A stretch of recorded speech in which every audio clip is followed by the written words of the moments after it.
क्या डोरेमोन ने जानबूझकर नोबिता को इस द्वीप पर अकेला छोड़ दिया था? अगर हाँ, तो इन 10 सालों में वो क्या साजिश रच रहा था? ये सवाल सचमुच रोंगटे खड़े कर देने वाला है।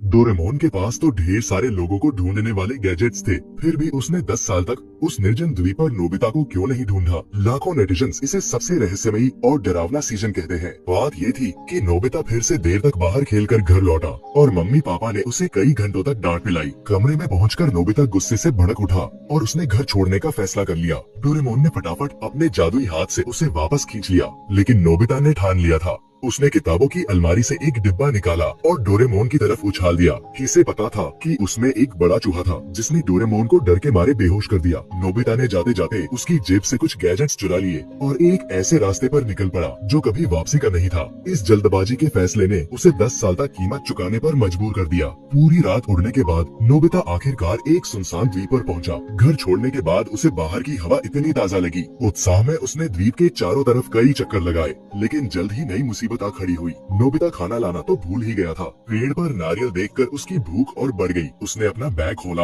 और गैजेट्स की जांच की, लेकिन क्या सारा सामान बेकार था। टूटा फूटा कबाड़, यहाँ तक कि एक लर्निंग मशीन भी थी। नोबिता तो हैरान रह गया। फिर भी पास में बड़ी एक पिस्तौल कुछ काम की लगी। उसने सोचा शायद इससे नारियल तोड़ सकूं, लेकिन ये क्या, वो तो जादुई पिस्तौल थी जो कुछ और नहीं कर सकती थी। हारकर उसने पेड़ पर चढ़ने की कोशिश की, पर हर बार धड़ाम से गिर गया। काफी मशक्कत के बाद न सिर्फ भूख बढ़ी बल्कि प्यास भी लगने लगी। अगर पानी न मिला तो शायद वो हड्डियों का ढांचा बनकर रह जाता। तभी उसे नमक के दस्ताने मिले जो उसने पहले कभी इस्तेमाल किए थे। ये दस्ताने गहरे खोदने पर जमीन से पानी निकाल सकते थे। नोबिता ने दस्ताने पहने और खोदना शुरू किया। टेढ़ी मेढ़ी खोदाई के बाद आखिरकार पानी निकला। खुशी के मारे वो पानी में कूद पड़ा, लेकिन ये क्या, वो तो खारा समुद्री पानी था, जैसे मुंह में नमक भर गया हो। नोबिता समझ गया कि यहाँ रुकना मतलब खत्म होना है। उसने बांस का हेलीकॉप्टर निकाला, लेकिन गलती से वो उड़ गया। अब तो नोबिता टूट चुका था। तभी बारिश शुरू हो गई। उसने जल्दी से एक छाता खोला, लेकिन उस छाते से तो बाहर की बारिश से भी ज्यादा पानी बरस रहा था। ये गैजेट्स तो एक से एक बेकार निकले।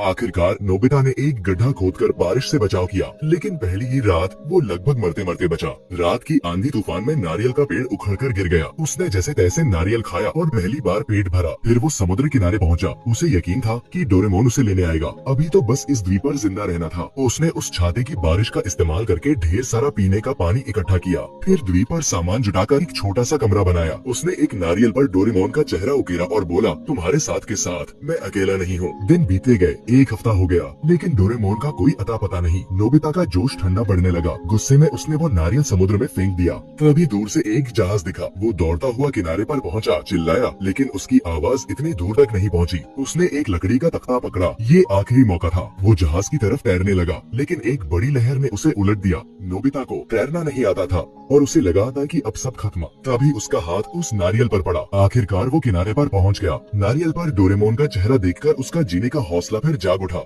उसे यकीन था कि डोरेमोन उसे लेने आएगा। आने वाले दिनों में नोबिता ने कई सर्वाइवल की तरकीबें सीखी। उसने जाना कि अगर दिल से कुछ करो तो वो इतना मुश्किल भी नहीं। वो हर जगह वो नारियल लेकर जाता। उसने सीढ़ियों से हर दिन का हिसाब रखा। एक महीना बीत गया, लेकिन वो हिम्मत नहीं हारा। शायद कल डोरेमोन आ जाए, वो सोचता। एक साल बीत गया। वो रोज उसी जगह इंतजार करता, लेकिन डोरेमोन नहीं आया। सीबिया अब जगह में नहीं समा रही थी। 3000 दिन रात बीत गए। नोबिता अब एक खुरदुरा जंगली साया बन चुका था। उसका विश्वास समय के साथ बह गया। 10 साल हो गए। डोरेमोन अब तक क्यों नहीं आया? क्या मैं इस द्वीप पर अकेला मर जाऊंगा? रास्ते में वो ठोकर खाकर गिर पड़ा। वहाँ उसे वही पुराना गैजेट मिला जो उसने 10 साल पहले फेंक दिया था। उसने बोरियत में उसे दबाया और उससे टिक टिक की आवाज आई। अचानक उसे पुराने दिन याद आए। स्कूल से लौटकर माँ का बनाया स्वादिष्ट खाना। माँ कितना डांटती थी, लेकिन उसका खाना सचमुच लाजवाब था। 10 साल हो गए, क्या वो मुझे याद करते होंगे? ये सोचते सोचते उसकी आंखों से आंसू की धारा बह निकली। वो सचमुच घर लौटना चाहता था। तभी दूर से एक जानी पहचानी पुकार सुनाई दी। नोबिता पहाड़ से दौड़ता हुआ किनारे पर पहुंचा। डोरेमोन आखिरकार आ गया। दोनों एक दूसरे का नाम पुकारते हुए गले मिले। ये वो पल था जिसका नोबिता बरसों से इंतजार कर रहा था। वो गैजेट एक सिग्नल ट्रांसमीटर था। अगर नोबिता इससे पहले इस्तेमाल करता तो शायद 10 साल न बिताने पड़ते। उसके बाद डोरेमोन और नोबिता टाइम मशीन की मदद से 10 साल पीछे जाते हैं,